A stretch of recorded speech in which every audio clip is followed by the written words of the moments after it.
vjen vrulli jetës, edhe na merr përpara, edhe ngarkohemi, edhe harrojmë gjërat e bukura.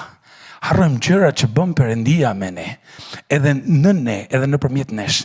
Edhe bëhemi me pak Alzheimer në kuptimin figurativ. Bëhemi çik harraq, sepse harrojmë të mira që ka bërë Perëndia në jetën tonë. Ndodh diçka e bukur, ti lutesh, Zoti vepron. Kënaqesh, përmas asaj ndodh një sfidë ose një grip apo ndodh diçka. Edhe pastaj ti e harron, edhe na merr jeta përpara, harrojmë mirësinë e Perëndisë. Është një histori e tillë në Bibël.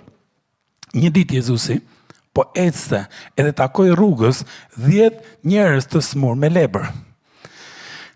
Se di që mund të ketë qenë diçka e ngjashme si kjo piktura, por lebra ishte smundje shumë e keqe lëkure, e kalpte lëkurën derisa njeriu vdiste, edhe ishte shumë ngjitse gjithashtu.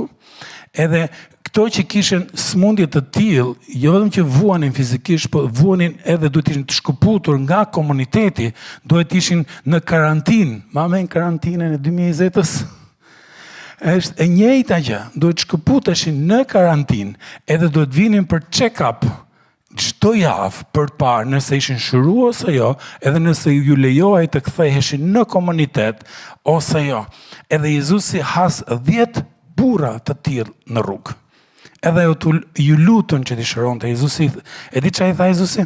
Jezusi tha, shkoni edhe paraqituni te drejtuesi i tempullit.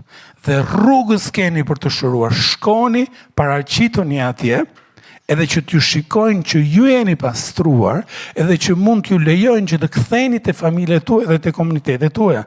Dhe ashtu ndodhi. Ato u kthyen, e besuan, e ndërsa po iknin, u shëruan.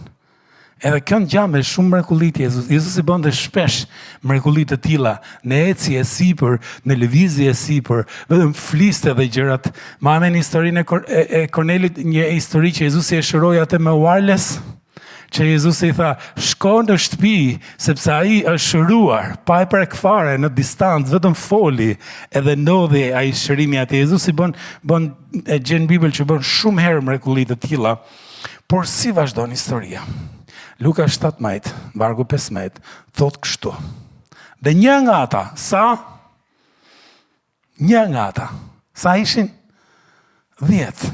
Një nga ata, si e pa që u shërua, u kthye mbrapa dhe përlëvdonte Perëndin me zë të lartë dhe falenderonte Perëndin për gjën e bukur që Zoti kishte bërë tek ai.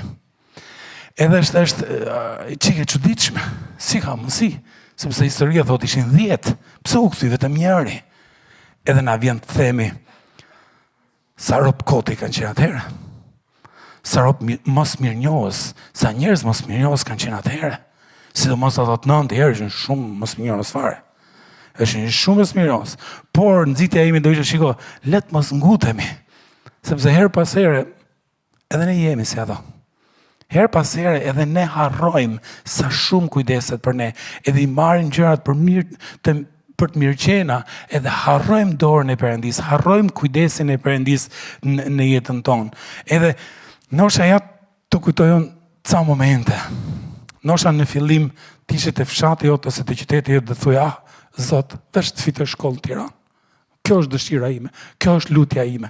Ka pas njëri që ka pas të lutjen të fshati jot, 1 dorë, 2 dorë, 3 dorë, gjithsej 3.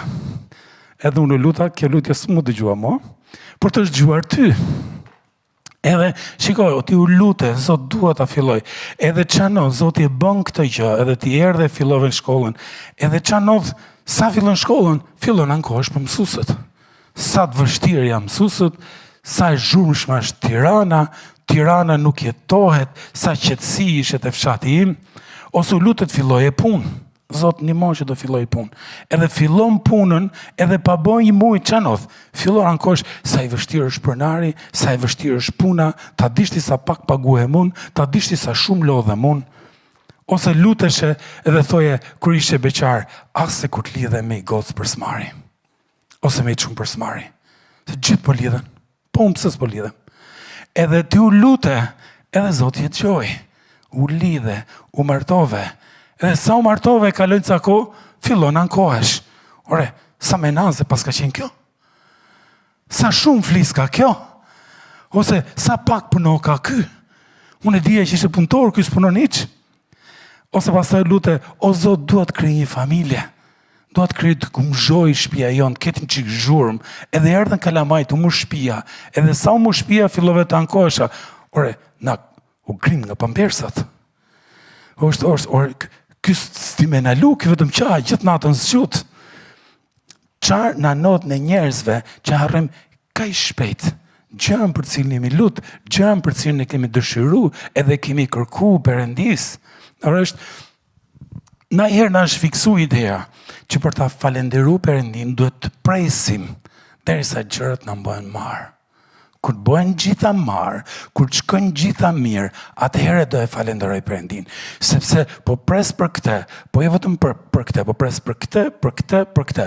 Kur të bëhet ky rrjeshti i plot, atëherë do jem falenderues ndaj Perëndis. Por a mund ta falenderojmë Perëndin në çdo kohë?